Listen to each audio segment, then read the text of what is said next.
and because of the direct transmission from Master Pu Fang. When I got to America, he sent like a tape, like something, nothing here and some here, and you place it inside and it would turn and it would give sound.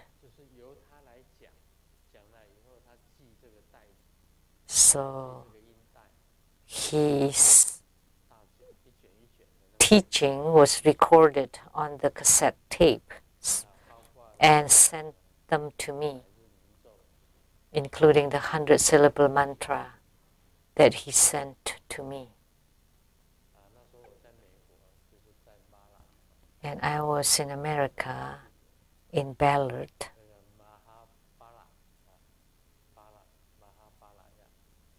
Like Mahabala or Mahabalaya.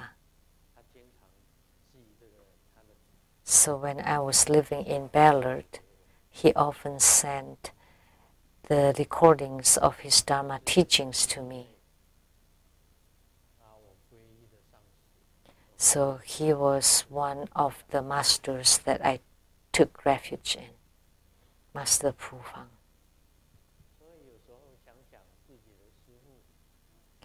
So sometimes thinking of my gurus, I felt that I have lots of feelings about it. In Mahayana Buddhism, the gurus that I took refuge in, first was Master Yin Xun. And he was in Jiao Lian Se, Buddhist Association in Taichung. And the second that I took refuge in was the Venerable Le Guo from Hong Kong. He was a Hong Kongese that went to Taiwan, Puli, Taiwan, close to the Zhongtai Chansi, the Zen temple. It's called the Fo Guang Si, or Lotus Buddha's Light Temple. And one time, the Venerable Le Guo went to Sa Lu, and at a nunnery temple in Sa Lu, I took refuge in the Venerable Le Guo. And later on, I went to the Puli Fo Guang Temple. So he often flew between Hong Kong and Taiwan. That was the elder Venerable Le Guo. When he was a lay Buddhist, he focused especially on the Diamond Sutra. That was the Venerable Le Guo, the elder Venerable Le Guo. And the third guru that I took refuge in, I should remember his name. The one I took refuge in the Sun and Moon Lake, the Venerable Monk Tao An, at the Sun and Moon Lake, at the temple called Shen Ching Tze.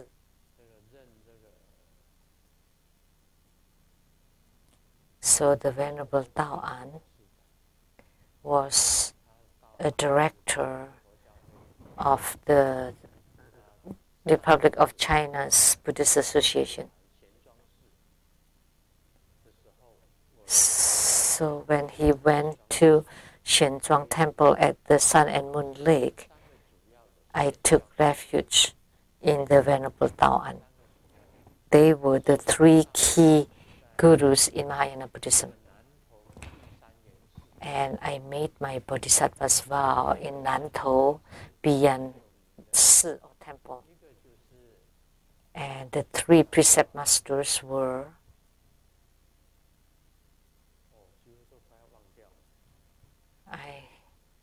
Almost forgot about them. One was called Hui San, the elder venerable Hui San.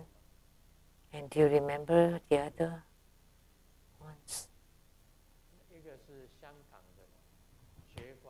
One from Hong Kong, the elder venerable Xue Guang. And then one more I remembered, but all of a sudden I forgot, and all of a sudden I would remember. At 70, sometimes you would forget. That was good.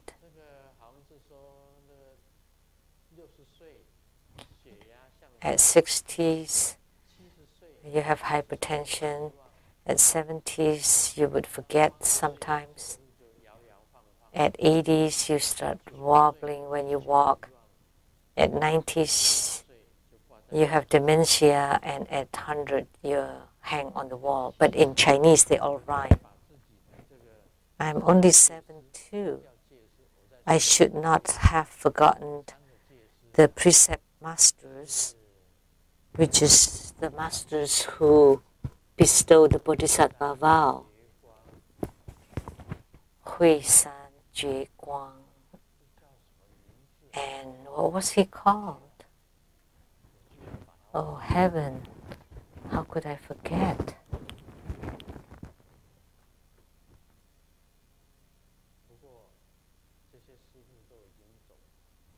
However, these gurus have left the world. Do you remember my 3 precept masters? Shen Ching Tze, Venerable Shen Ching Tze. That was right. Who said that?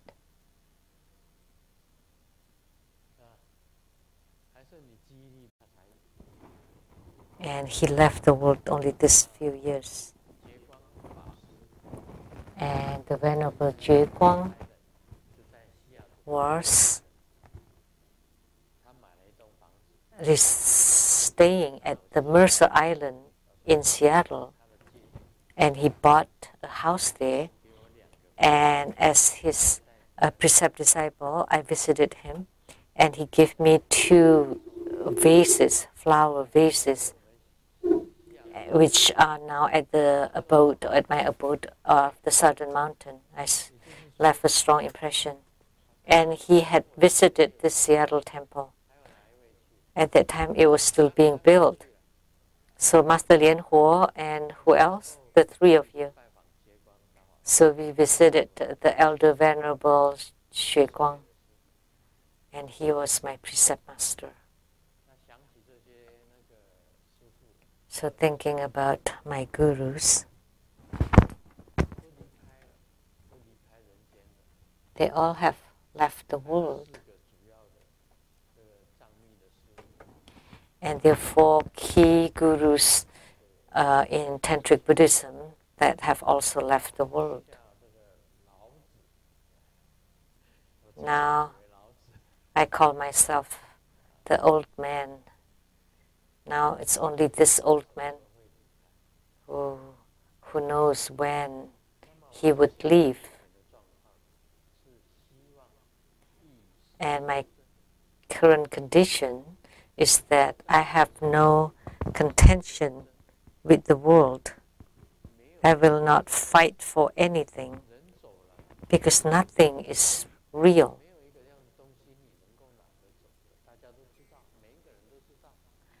We all know that when we die, we will not bring anything with us.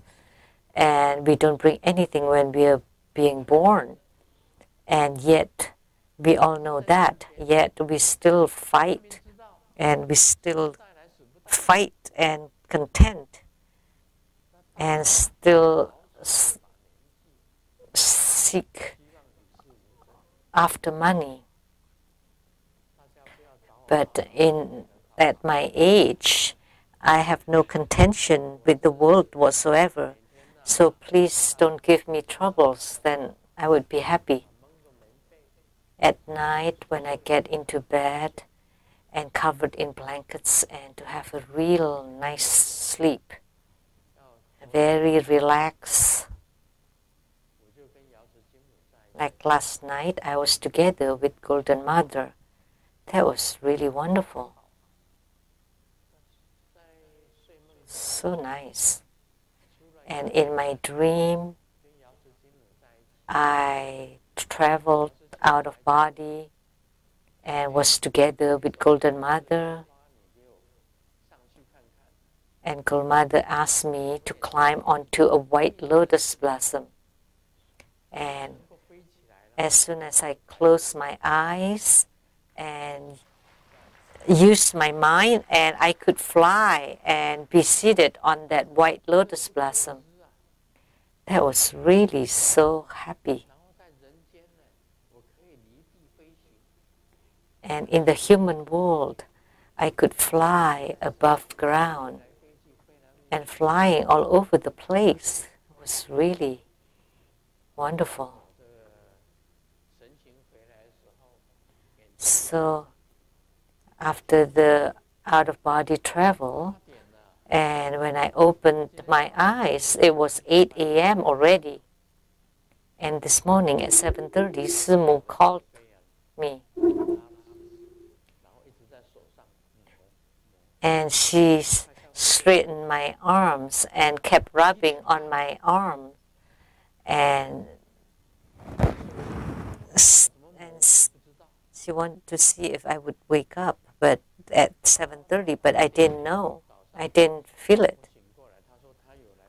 And 8 a.m. I woke up, and she said that she rubbed on my arm and pulled my arm, and I didn't wake up. Because that was my happiest moments. How could I wake up at that time? But she wasn't scared, even though I didn't wake up, because she could hear my breathing. So all I ask for is a good night's sleep. And I don't care about the issues of the world. Please don't give me troubles anymore. I don't want to fight for anything anymore. Whatever you want, I'll give it to you. I don't want to contend for anything. I don't want to compete for anything. For an elderly man like me, I have no more energy to fight. So to fight or to battle or to argue or anything, I don't want any of those. So I will give you whatever you ask for. So at this moment in life, you look at everything very lightly. If you can't go beyond it, then you like have crossed eyes. I keep asking you to just look, be open-minded, but you can't because you have crossed eyes. So Grandmaster is very respectful toward his gurus, and each one of them had taught me something. And the gurus are all really good. Although Master In Shun had written a book to criticize me, to reprimand me, because Master In Shun was a very, very strong,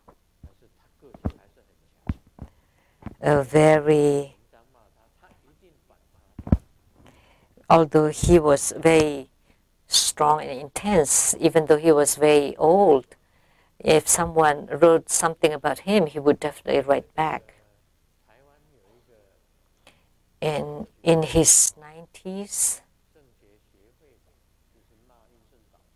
there was an association called Zhengjue Xue Hui that reprimanded Master In Shun.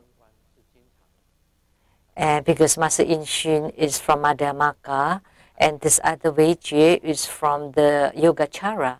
So they criticize each other. So at that time, although he was being criticized, he didn't respond. So he probably had reached the state of no contention with the world. I wanted to help him to reply, because the elderly venerable didn't react at all, so it may not be good for us to help him, so I didn't help him.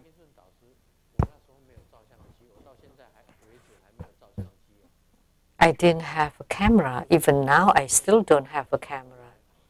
People took my pictures, but I never took pictures.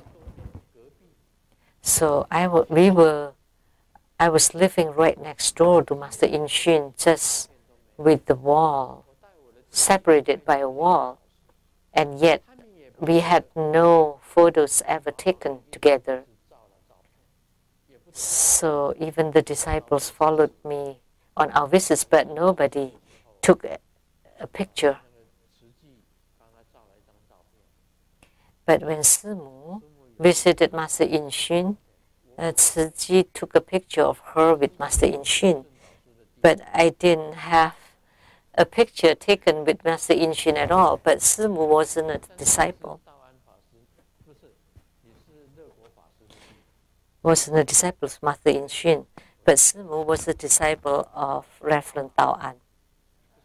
Because I remember her Dharma name was called Tao Hoa, and in Taiwanese was called Tao Hui, which is like.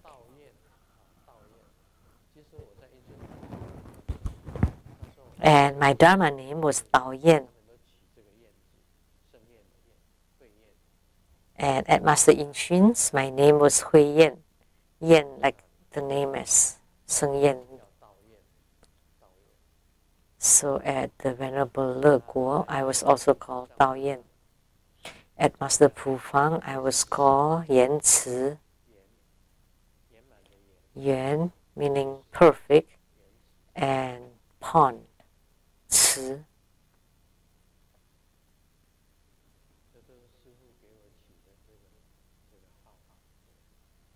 Those were the Dharma names given by my gurus. So talking about Master Pu Fang, I talk about several of my gurus. And today, let's continue to talk or to expound on Lamdre. Let me read the piece.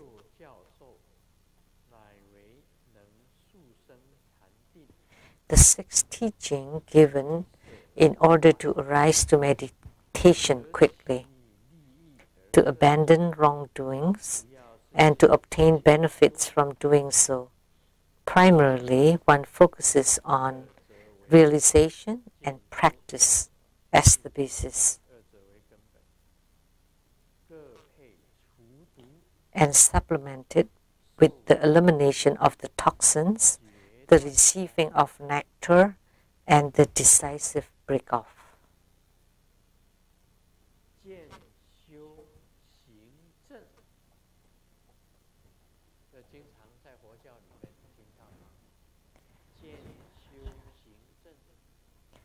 So, realization, practice, and applying it, and to prove, and supplemented with the elimination of the toxins, the receiving of nectar, and the decisive break-off. So the decisive break-offs is like cheche, which is cutting off, stopping and cutting. And the receiving of nectar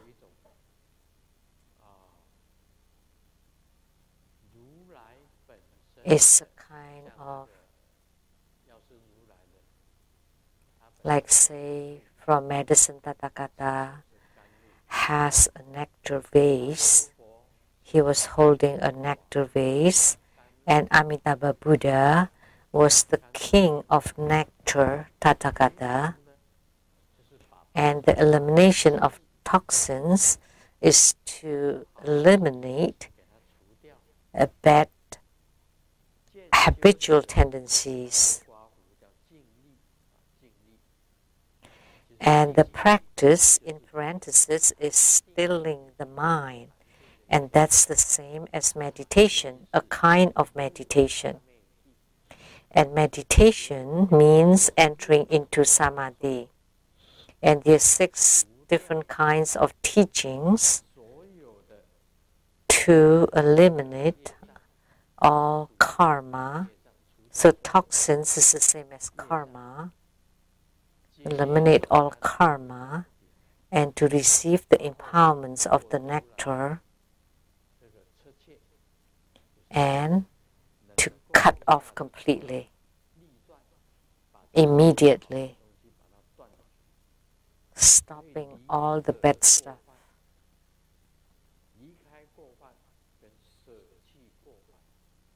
And that you can abandon wrongdoings and letting go all wrongdoings. This way, you can arise to meditation, and meditation is samadhi. It is very difficult to describe samadhi. Typically speaking, what is samadhi? In Madhyamaka, the middle way, not too loose, not too tight, just right. That's samadhi. So that is between sleep and a wakefulness. If you're awake, that's not meditation. If you're asleep, that's of course not meditation. That's dream. So it's between dreams and wakefulness. That would be meditation. That's all I could explain. So in Madhyamaka, it means that you don't go to the extreme of too relaxed or too strict. So everything is right in the middle way. And when you can use this concept of the middle way, then you can enter into samadhi. This was taught by Nagarjuna, who represents Madhyamaka. So Nagarjuna, Aryadeva represent Madhyamaka, and Asanga and Vasubandhu represent Yogacara, or consciousness only. And what is Yogacara? From your eyes, nose, ears, tongue, body, mind. So from our eyes, they're all eyes, ears, nose, tongue, body, and mind. And all together is called the root of consciousness, the 7th consciousness. And when you enter into the deepest consciousness and the finest consciousness,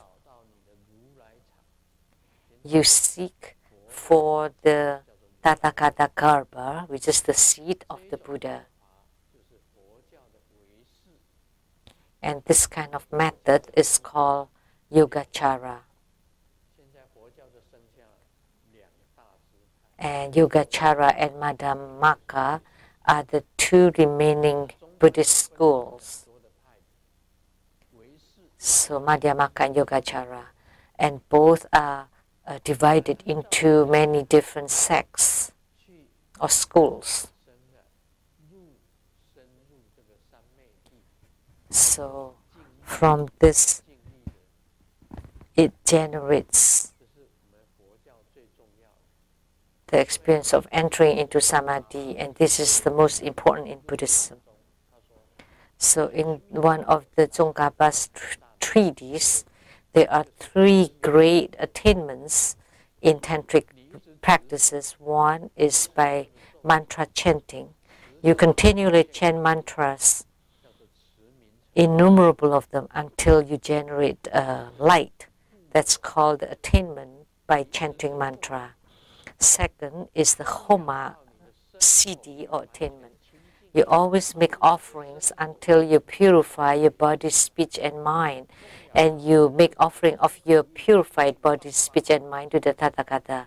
You make offerings until your body, speech, and mind generate light. That would be the Homa Siddhi, or the attainment due to offerings. And the third is the ultimate or the highest attainment of all Buddhist schools is the Samadhi attainment, or the Siddhi of Samadhi, or the attainment of meditation through meditation. So in this excerpt, that's what it talked about. Focuses on realization and spiritual cultivation, and then supplemented with the elimination of the toxins, the receiving of nectar, and the decisive breakout.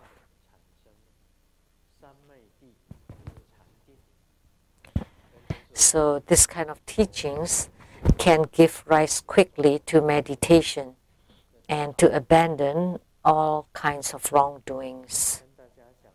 So that was what Lamdre taught. Let's share a joke. A boyfriend got drunk, and I heard that eventually he would tell the truth. So the lady asked the boyfriend, "In the future, when you get rich, what would you do?"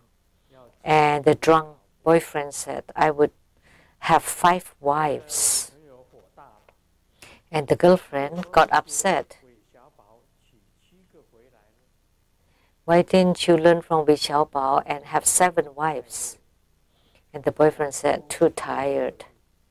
I need the weekend off." That's why he only had 5. He only won 5 wives.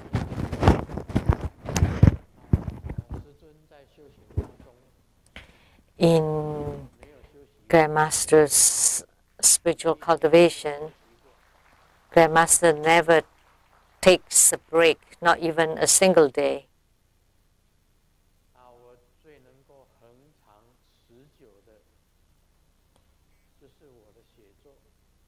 And the one that I persist for the longest time is my writing. Other than the time when I suffered from cellulitis, I didn't write. I could not write at that time because I was so drowsy, lethargic. So I didn't write for about 2 months. But now I still write every day.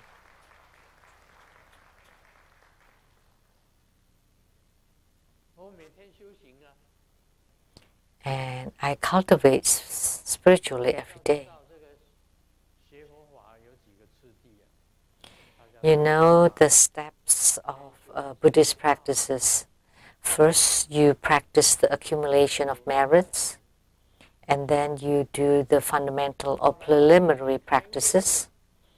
And one day, when you gain enlightenment, to be enlightened is not Buddhahood, because enlightenment is only the start of your spiritual cultivation. Now you start to walk the path. And then, through your spiritual cultivation, you would reach the highest realm, which is the enlightened realm, the ultimate realm. So the merit accumulation path is performing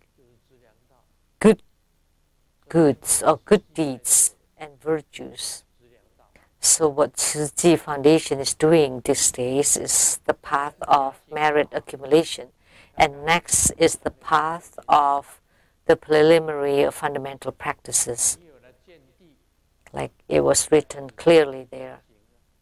Once you have the realization, you need to start performing the preliminary practices. The prostrations, the great offerings, the fourfold refuge, the bodhicitta generation, and repentance, the 6 preliminary practices, the root guru yoga, they are all included in the preliminary practices. The root guru yoga, repentance, the great prostration dharma, the great offering dharma, bodhicitta generation, dharma practice, repentance, the 6 preliminary practices or the 4 preliminary practices have to be performed. So those were considered the fundamental or preliminary practices until eventually you see the Buddha nature, which means you have the true understanding of the mind. Now you comprehend the matter of the world. What is the world? So once you gain this enlightenment, you would start practicing the path. So enlightenment is not Buddhahood. Enlightenment is only the start of your spiritual cultivation on the path. So that's how spiritual cultivation is. There's no rest, no breaks, no weekends. You have to practice every single day.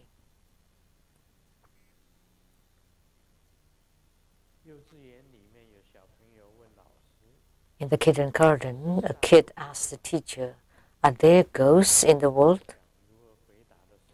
And when the teacher was mulling over how to answer, Xiaomi replied, "Of course." And so all the kids in the class looked at Xiaoming, and the teacher was curious and asked Xiaoming too, "How are you sure that there are ghosts?" And Xiaoming said, "My dad is a ghost because my mom always called on him as the dead ghost."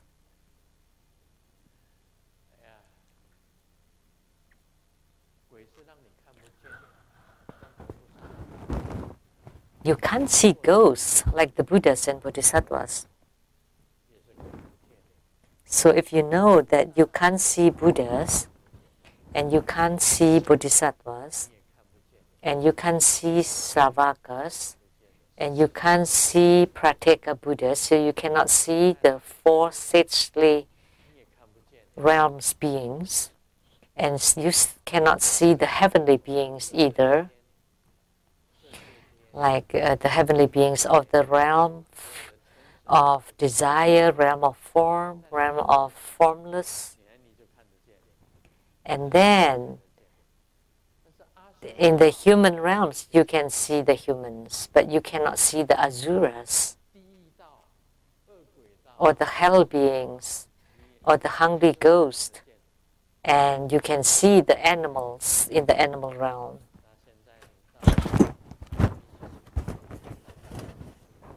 So you can see the ducks by the Sammamish Lake, which is from the animal realm.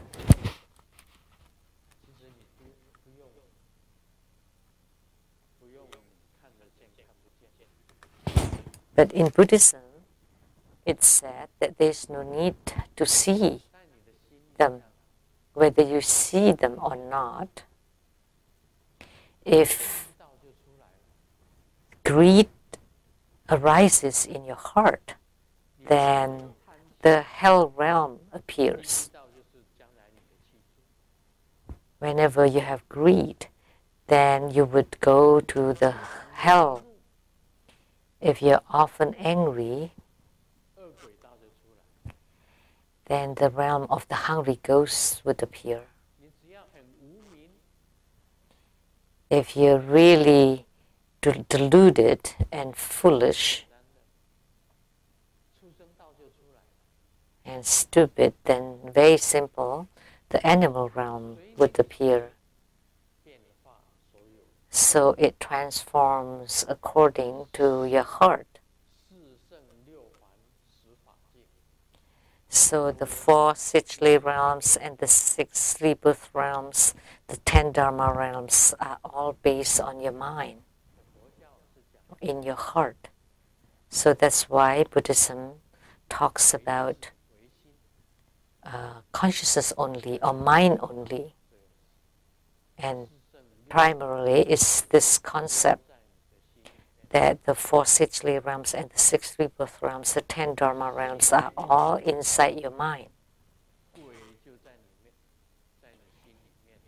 If you think of ghosts, then ghosts would be inside you. So, and the interest of ghost. So, what is a ghost? A ghost is the remaining qi, vital energy of a human being when they die. So ghosts exist, and ghosts would affect or influence human beings and vice versa. So ghosts do exist. So in Thailand, there's a practice to raise little ghosts, or in Southeast Asia, they would like to have this ghost to help them. So they're using the ghost.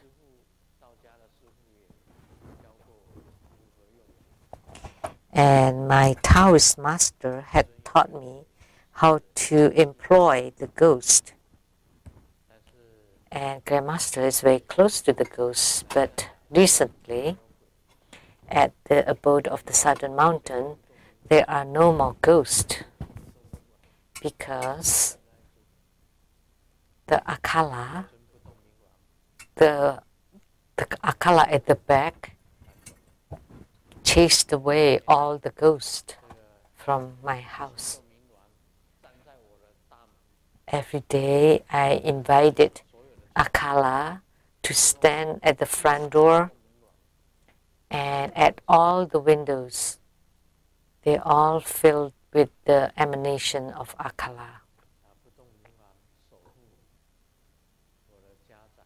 So Akala Vidyaraja protected my abode, so my house was clean. And now I don't let them come as they like. In the past, there were many ghosts, and I let them come in and out freely, but I was still at peace. So ghosts can influence you, especially when you don't have enough energy, enough qi. So Akala or Mahabala, from the recent grand ceremony, you can invite them home. And you visualize Mahabala at your front door, standing at your front door. You visualize and recite Mahabala mantra, like at these 3 doors and those 2 doors. There are all Mahabalas, and also at the windows, Mahabalas are standing there. Then the temple would be clean. And then you recite his mantra, and you visualize him at your door or windows. Then your house or your residence would be clean, would be cleansed. Because we could feel there are ghosts around. So this is how to employ ghosts. Once you worship ghosts, then ghosts would come. But why do you want to worship ghosts? Because ghosts are at the lowest level of all spirits. So other than the 3 lower realms, ghosts would be at the lowest level of all spirits.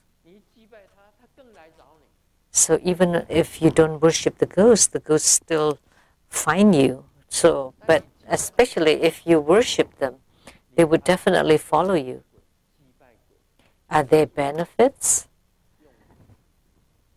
Yes, if you worship them, and offer to them, that is the same as employing the ghost, then there is benefit, then you would become wealthy and famous, and you get whatever you want, which is served by the ghost, because you make offerings to the ghost. But one day when you feel tired of it and you don't make offering to the ghost anymore, they would strike back.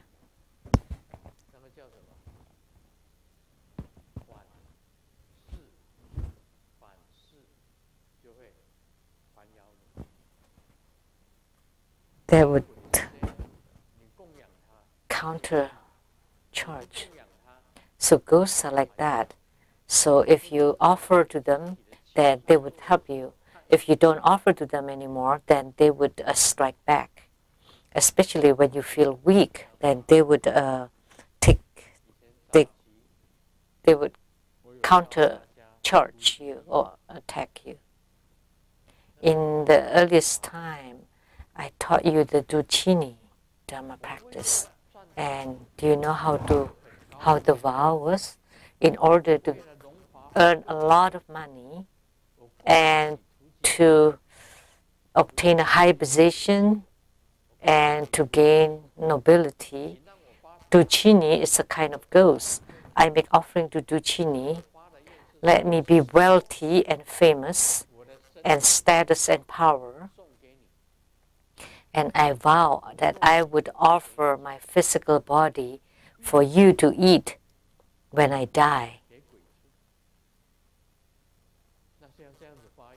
So that's how you vowed. So that's not easy to do. If you slack in your offering, then you would suffer the consequences. On the roadside, I saw a dog, and I kneel and asked, how is my faith this year? And the dog replied, Wang. In Chinese, the dog barks like Wang, and in Chinese that also means like thriving, great.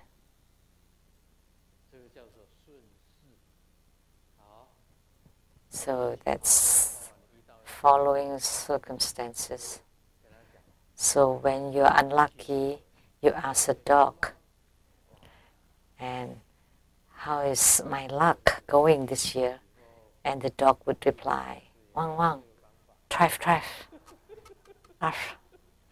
So the emperor temple should learn this. Everybody should just ask the dogs,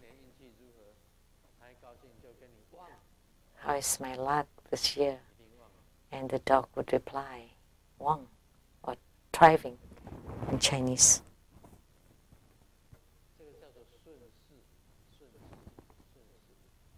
So that's like going with the flow.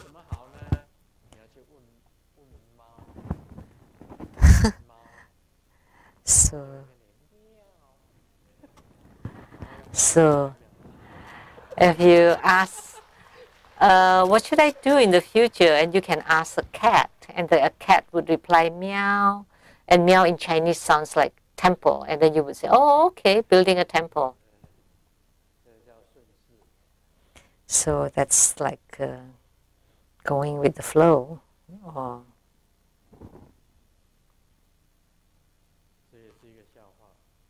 taking the opportunity. This is a joke. I hold my wife's chin and said that, how come I never get tired of seeing your face? And the wife said, oh, come on. And the husband replied, it's like, you're so fat.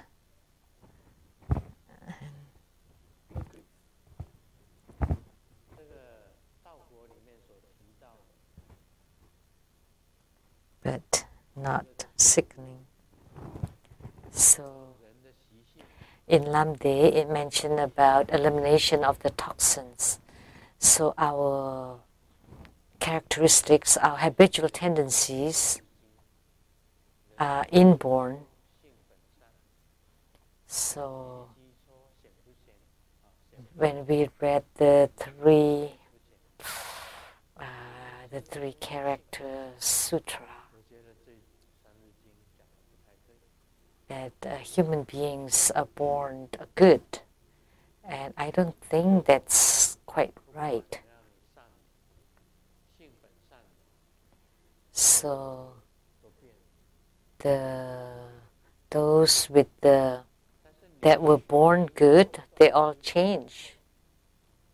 But through spiritual cultivation, you can generate great wisdom in your meditation. You can gain the Tathagata's wisdom. Afterwards, you can completely eliminate all your habitual tendencies and preconditionings. But if you're still greedy, simply said,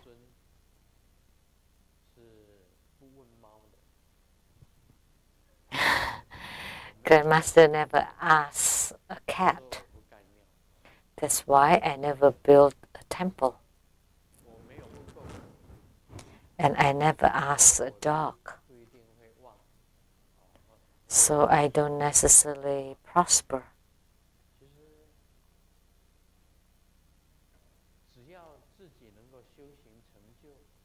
As long as we can attain spiritual fruition, and we can guide some of the people to have attainments, I would be very satisfied. I don't need to prosper or to thrive. I think I wrote it in my book. Please don't make offerings to Grandmaster anymore. There's no need. Please don't make offerings to Grandmaster. Grandmaster has enough. There's no need to make offerings. I have written such an article early on, a long time ago, but everybody still wants to make offering to Grandmaster. And this time, I reminded everybody again, please, no need to make offering to Grandmaster. Sometimes this elderly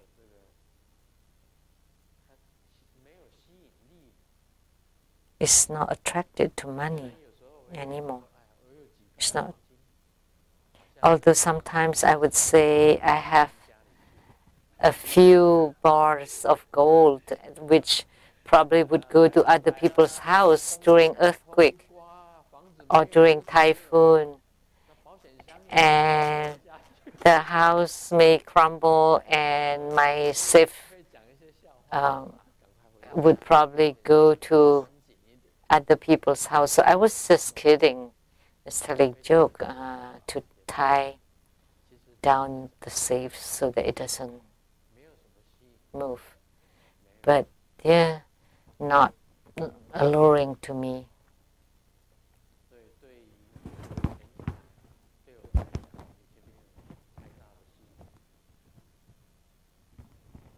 So wealth has no more appeal to me.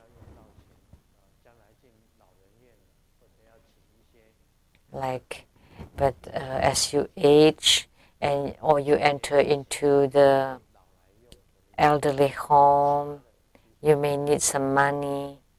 So you just need some money for the old age. Then I don't need much more. I don't need a new house. I already have a house of my own. There's no need. So that's just a small realization, because you have seen through it. It's just a very small insight. but it's also considered the elimination of the toxins.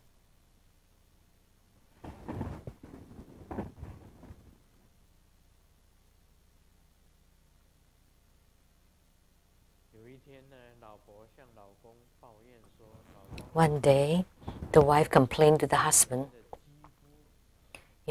People said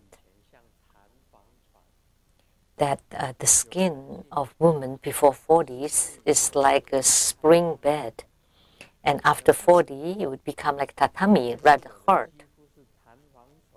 So what do you think of my skin? Is it a spring bed or tatami?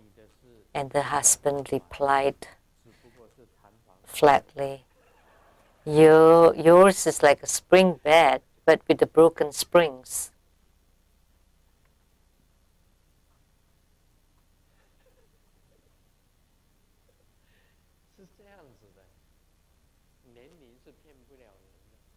So you can't defy age. You can't lie about your age. Really.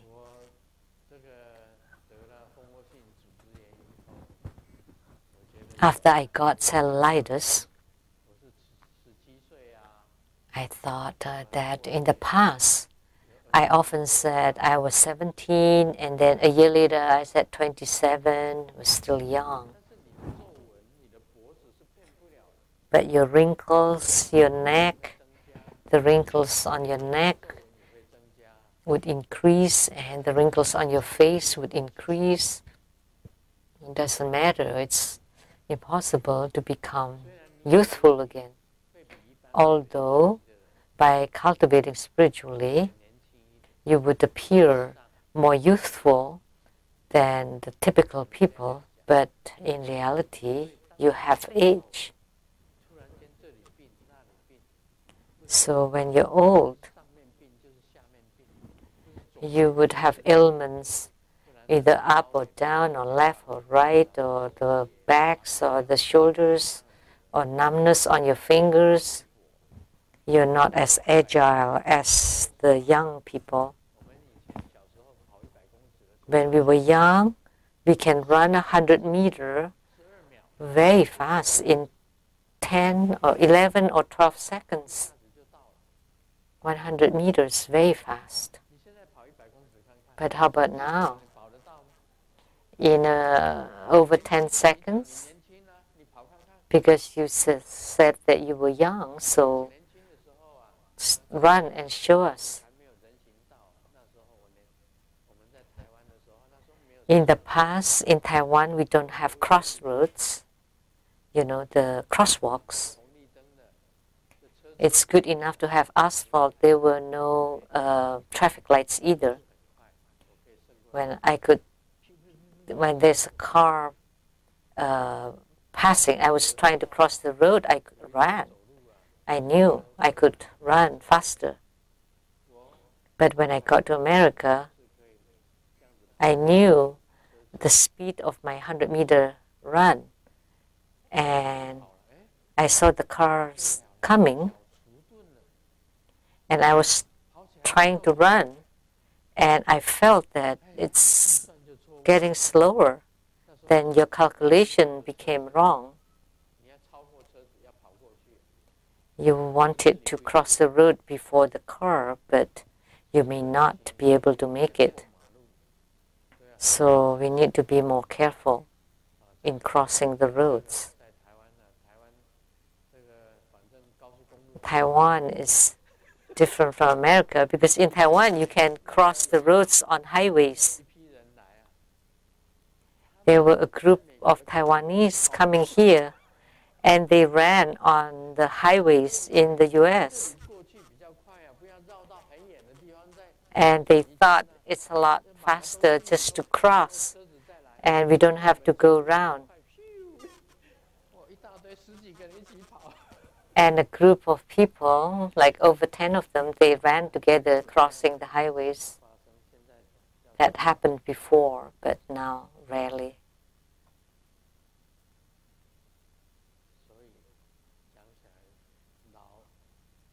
So aging is a kind of suffering. The first 7 years of my coming to America, I didn't catch cold even once for the whole 7 years, not even once. I was living in Ballard for 3 years and moving here another 3 years. And on the 4th year, when I got my citizenship, I returned to Taiwan. So I didn't even catch cold once for those 7 years. There's no need to applaud because I was in my late 30s and early 40s. I was very strong then, but not now. There are many references who caught cold, and I got into a place inundated by colds, and someone was making the ink and helping me with my paintings. And one day I saw her wearing the mask. So are you catching cold? And she said, oh, at the worst time I would wear a mask. And she has suffering from cold for a week, and she has never worn any mask, only that day. So that night I caught cold because she was inundated me with the cold virus for 7 days. So now I have been suffering from cold for 7 days. Now it will infect anybody, or I wouldn't be infected anymore. So as we age, it's easy to catch cold when cold is around you. But when you were young, you're not afraid of them. But when you get old, then you would lose.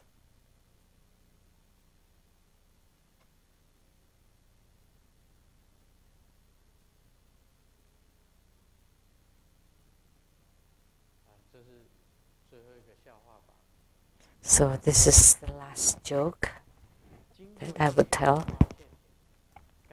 From research, the best way to change your status is by marriage. How can you change? Oh, your vision is by marriage. Because a lot of people would say that you would see clearly your spouse. You would see your spouse clearly after marriage.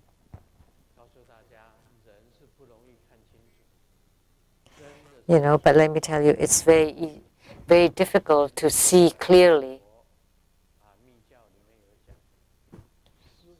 In the past, in Tantrayana, it said that the guru needs to observe the disciple for 3 years, and the disciple too needs to observe the guru for 3 years before taking refuge in order to be guaranteed. But it's not necessarily. Sometimes even after observation of 10 years, you still can't tell. And sometimes, you know, you're so close and observing for 20 years, or you're close friends for 20 years and you still go separate ways. Why? The first was because of money. So because of money, even good friends of 20 years can go separate ways. That's why we often say, never partner with your good friends. Because if you are in business together, if you don't divide the the profits equally, then you fight. And if you lose, it's even worse. Then you would go separate ways. So how to stick together? Never go into pieces together.